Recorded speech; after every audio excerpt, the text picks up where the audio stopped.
29 janvier, Exode chapitre 37, chapitre 38, chapitre 39, chapitre 40. Betsaléel fit l'arche de bois d'acacia. Sa longueur était de 2 coudées et demie, sa largeur d'une coudée et demie et sa hauteur d'une coudée et demie. Il la couvrit d'or pur en dedans et en dehors, et il y fit une bordure d'or tout autour. Il fondit pour elle 4 anneaux d'or qu'il mit à ses 4 coins, 2 anneaux d'un côté et 2 anneaux de l'autre côté. Il fit des barres de bois d'acacia et les couvrit d'or. Il passa les barres dans les anneaux sur les côtés de l'arche pour porter l'arche. Il fit un propitiatoire d'or pur. Sa longueur était de 2 coudées et demie et sa largeur d'une coudée et demie. Il fit 2 chérubins d'or, il les fit d'or battu aux 2 extrémités du propitiatoire, un chérubin à l'une des extrémités et un chérubin à l'autre extrémité. Il fit les chérubins sortant du propitiatoire à ses 2 extrémités. Les chérubins étendaient les ailes par-dessus, couvrant de leurs ailes le propitiatoire et se regardant l'un l'autre. Les chérubins avaient la face tournée vers le propitiatoire. Il fit la table de bois d'acacia. Sa longueur était de 2 coudées, sa largeur d'une coudée et sa hauteur d'une coudée et demie.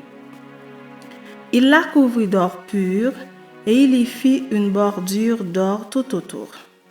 Il y fit alentour un rebord de 4 droits sur lequel il mit une bordure d'or tout autour.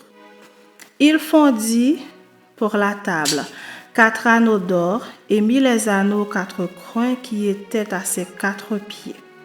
Les anneaux étaient près du rebord et recevaient les barres pour porter la table.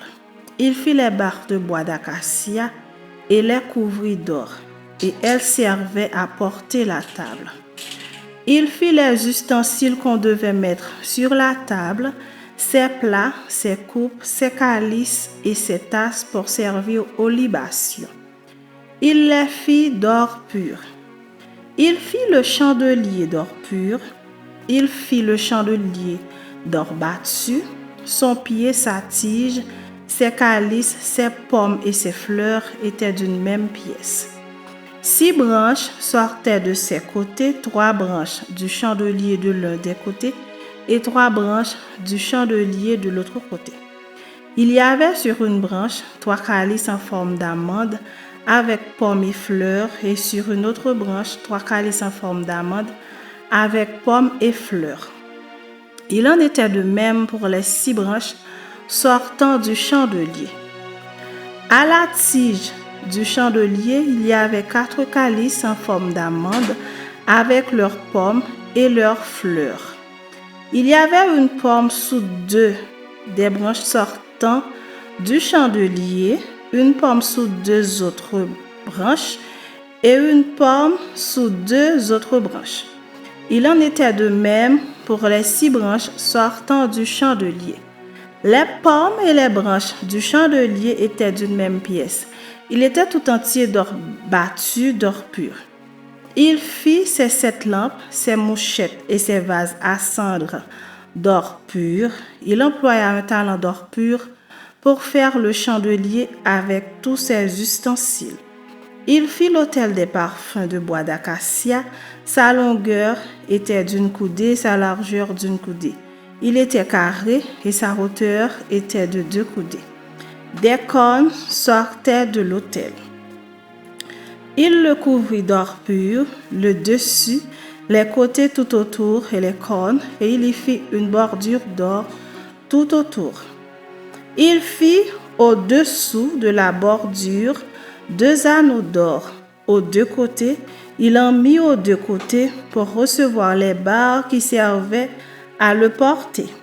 Il fit des barres de bois d'acacia et les couvrit d'or. Il fit l'huile pour l'onction sainte et le parfum odoriférant, pur, composé selon l'art du parfumeur. Chapitre 38. Il fit l'autel des holocaustes de bois d'acacia. Sa longueur était de 5 coudées et sa largeur de 5 coudées. Il était carré et sa hauteur était de 3 coudées. Il fit aux 4 coins des cornes qui sortaient de l'autel et il le couvrit d'airain. Il fit tous les ustensiles de l'autel, les cendriers, les pelles, les bassins, les fourchettes et les brasiers. Il fit d'airain tous ces ustensiles. Il fit pour l'autel une grille d'airain en forme de treillis qu'il plaça au-dessous du rebord de l'autel, à partir du bas jusqu'à la moitié de la hauteur de l'autel. Il fondit 4 anneaux qu'il mit aux 4 coins de la grille d'airain pour recevoir les barres. Il fit les barres de bois d'acacia et les couvrit d'airain. Il passa dans les anneaux aux côtés de l'autel les barres qui servaient à le porter. Il le fit creux avec des planches. Il fit la cuve d'airain avec sa base d'airain en employant les miroirs des femmes qui s'assemblaient à l'entrée de la tente d'assignation. Il fit le parvis. Du côté du midi, il y avait pour former le parvis des toiles de fin lin retors sur une longueur de 100 coudées avec 20 colonnes posant sur 20 bases d'airain. Les crochets des colonnes et leurs tringles étaient d'argent. Du côté du nord, il y avait 100 coudées de toile avec 20 colonnes et leurs 20 bases d'airain. Les crochets des colonnes et leurs tringles étaient d'argent. Du côté de l'Occident, il y avait 50 coudées de toile avec 10 colonnes et leurs 10 bases. Les crochets des colonnes et leurs tringles étaient d'argent. Du côté de l'Orient, sur les 50 coudées de largeur, il y avait pour une aile 15 coudées de toile avec 3 colonnes et leurs 3 bases, et pour la seconde aile qui lui correspondait de l'autre côté de la porte du parvis, 15 coudées de toile avec 3 colonnes et leurs 3 bases. Toutes les toiles formant l'enceinte du parvis étaient de fin lin retors. Les bases pour les colonnes étaient d'airain, les crochets des colonnes et leurs tringles étaient d'argent, et leurs chapiteaux étaient couverts d'argent. Toutes les colonnes du parvis étaient jointes par des tringles d'argent. Le rideau de la porte du parvis était un ouvrage de broderie en fil bleu, pourpre et cramoisi et en fin lin retors. Il avait une longueur de 20 coudées et sa hauteur était de 5 coudées comme la largeur des toiles du parvis. Ces 4 colonnes et leurs 4 bases étaient d'airain, les crochets et leurs tringles étaient d'argent, et leurs chapiteaux étaient couverts d'argent. Tous les pieux de l'enceinte du tabernacle et du parvis étaient d'airain. Voici les comptes du tabernacle d'assignation, révisés d'après l'ordre de Moïse par les soins des Lévites sous la direction d'Ithamar, fils du sacrificateur Aaron. Betsaléel, fils d'Uri, fils de Hur, de la tribu de Juda, fit tout ce que l'Éternel avait ordonné à Moïse. Il eut pour aide Oholiab, fils d'Ahisamak, de la tribu de Dan, habile à graver, à inventer et à broder sur les étoffes teintes en bleu, en pourpre, en cramoisi et sur le fin lin. Le total de l'or employé à l'œuvre pour tous les travaux du sanctuaire, or qui fut le produit des offrandes, montait à 29 talents et 730 cycles, selon le cycle du sanctuaire. L'argent de ceux de l'assemblée dont on fit le dénombrement montait à 100 talents et 1775 cycles, selon le cycle du sanctuaire. C'était un demi-cycle par tête, la moitié d'un cycle, selon le cycle du sanctuaire, pour chaque homme compris dans le dénombrement, depuis l'âge de 20 ans et au-dessus, soit pour 603 550 hommes, les 100 talents d'argent servirent à fondre les bases du sanctuaire et les bases du voile.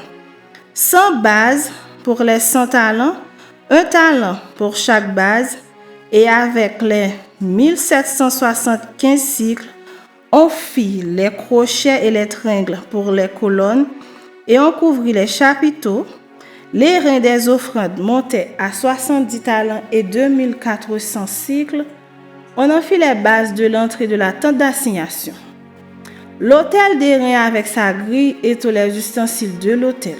Les bases du parvis tout autour et les bases de la porte du parvis et tous les pieux de l'enceinte du tabernacle et du parvis. Chapitre 39.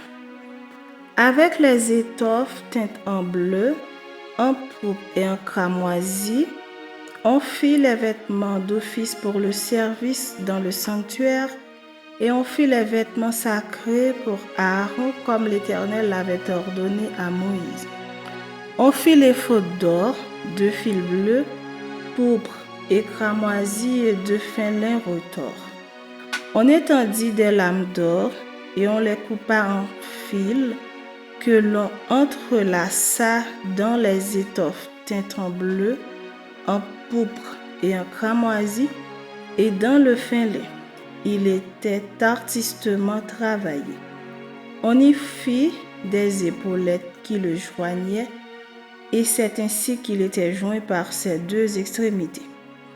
La ceinture était du même travail que l'éphod et fixée sur lui.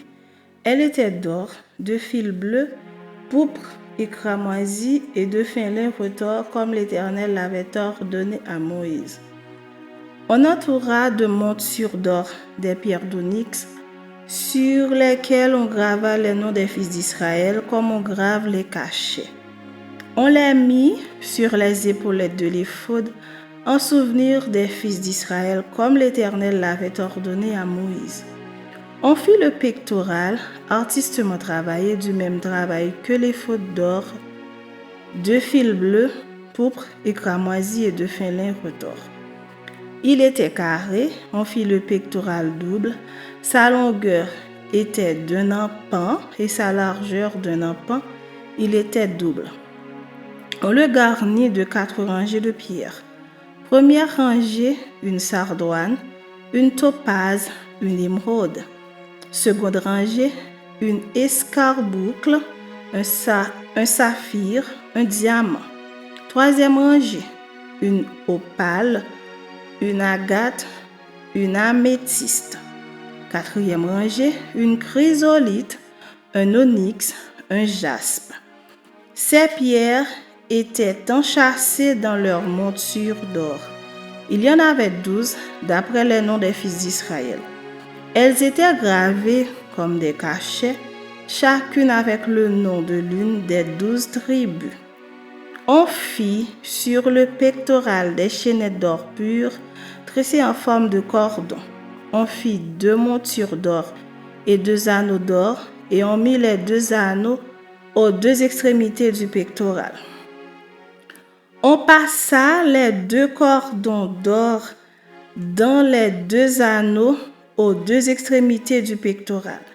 On arrêta par devant les bouts des 2 cordons aux 2 montures placées sur les épaulettes de l'éphod. On fit encore 2 anneaux d'or que l'on mit aux 2 extrémités du pectoral sur le bord intérieur appliqué contre l'éphod. On fit 2 autres anneaux d'or que l'on mit au bas des 2 épaulettes de l'éphod sur le devant près de la jointure au-dessus de la ceinture de l'éphod. On attache le pectoral par ces anneaux aux anneaux de l'éphod avec un cordon bleu afin que le pectoral fût au-dessus de la ceinture de l'éphod et qu'il ne pût pas se séparer de l'éphod comme l'Éternel l'avait ordonné à Moïse. On fit la robe de l'éphod tissée entièrement d'étoffe bleue. Il y avait au milieu de la robe une ouverture comme l'ouverture d'une cotte de mailles et cette ouverture était bordée tout autour afin que la robe ne se déchirât pas. On mit sur la bordure de la robe des grenades de couleur bleue, pourpre et cramoisi en fil retors. On fit des clochettes d'or pur et on mit les clochettes entre les grenades sur tout le tour de la bordure de la robe entre les grenades. Une clochette et une grenade, une clochette et une grenade sur tout le tour de la bordure de la robe pour le service comme l'Éternel l'avait ordonné à Moïse. On fit les tuniques de fin lin tissées pour Aaron et pour ses fils, la tiare de fin lin et les bonnets de fin lin servant de parure, les caleçons de lin de fin lin retors, la ceinture de fin lin retors brodée de couleur bleue, pourpre et cramoisi comme l'Éternel l'avait ordonné à Moïse. On fit d'or pur la lame, diadème sacré, et l'on y écrivit comme on grave un cachet, sainteté à l'Éternel. On l'attacha avec un cordon bleu à la tiare, en haut comme l'Éternel l'avait ordonné à Moïse. Ainsi furent achevés tous les ouvrages du tabernacle, de la tente d'assignation. Les enfants d'Israël firent tout ce que l'Éternel avait ordonné à Moïse, ils firent ainsi. On amena le tabernacle à Moïse, la tente et tout ce qui en dépendait, les agrafes, les planches, les barres, les colonnes et les bases. La couverture de peau de bélier teinte en rouge, la couverture de peau de dauphin et le voile de séparation. L'arche du témoignage et ses barres et le propitiatoire. La table, tous ses ustensiles et les pains de proposition. Le chandelier d'or pur, ses lampes, les lampes préparées, tous ses ustensiles et l'huile pour le chandelier. L'autel d'or, l'huile d'onction et le parfum odoriférant et le rideau de l'entrée de la tente. L'autel d'airain, sa grille d'airain, ses barres et tous ses ustensiles, la cuve avec sa base, les toiles du parvis, ses colonnes, ses bases et le rideau de la porte du parvis, ses cordages, ses pieux et tous les ustensiles pour le service du tabernacle, pour la tente d'assignation, les vêtements d'office pour le sanctuaire, les vêtements sacrés pour le sacrificateur Aaron et les vêtements de ses fils pour les fonctions du sacerdoce. Les enfants d'Israël firent tous ces ouvrages en se conformant à tous les ordres que l'Éternel avait donnés à Moïse. Moïse examina tout le travail, et voici, il l'avait fait comme l'Éternel l'avait ordonné. Il l'avait fait ainsi, et Moïse les bénit. Chapitre 40.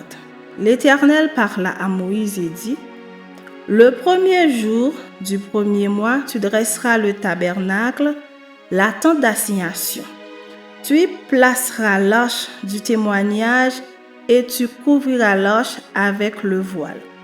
Tu apporteras la table et tu la disposeras en ordre.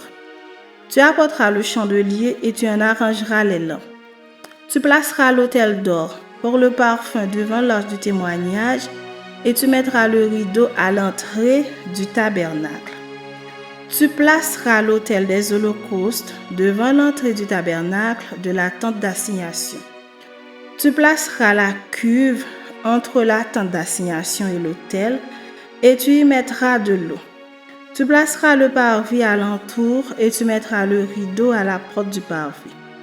Tu prendras l'huile d'onction, tu enroideras le tabernacle et tout ce qu'il renferme et tu le sanctifieras avec tous ses ustensiles et il sera saint.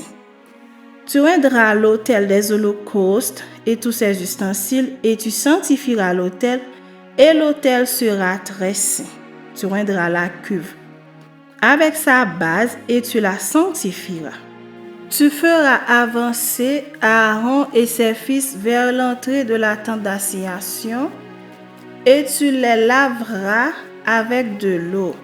Tu revêtiras Aaron des vêtements sacrés, tu l'oindras et tu le sanctifieras pour qu'il soit à mon service dans le sacerdoce. Tu feras approcher ses fils, tu les revêtiras des tuniques et tu les oindras comme tu auras oint leur père pour qu'ils soient à mon service dans le sacerdoce.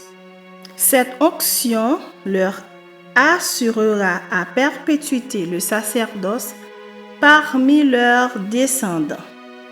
Moïse fit tout ce que l'Éternel lui avait ordonné, il fit ainsi. Le premier jour du premier mois de la seconde année, le tabernacle fut dressé.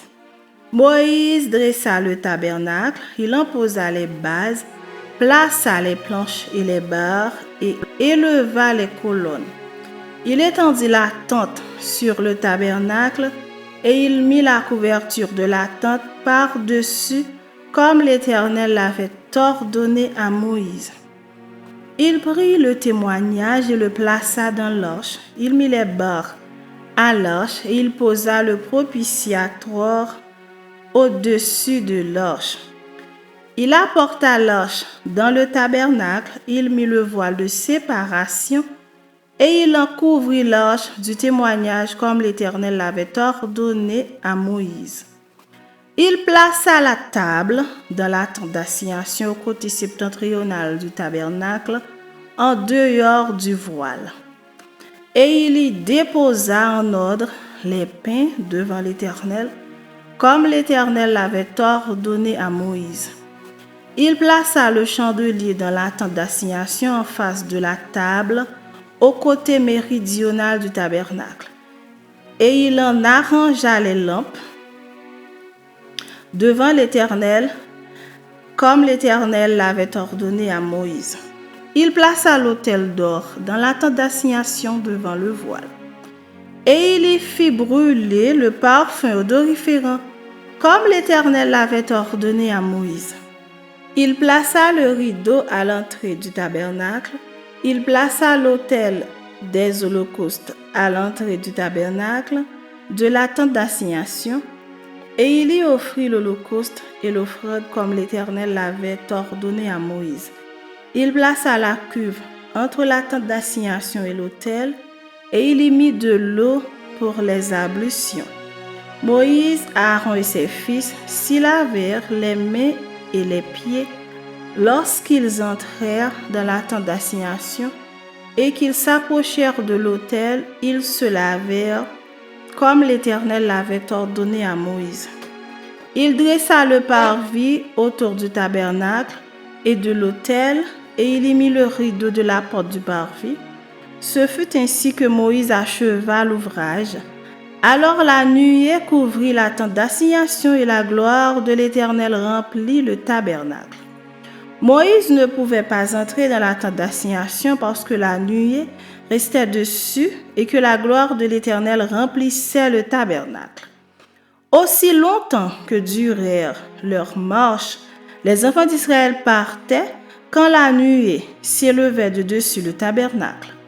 Et quand la nuée ne s'élevait pas, ils ne partaient pas jusqu'à ce qu'elle s'élevât.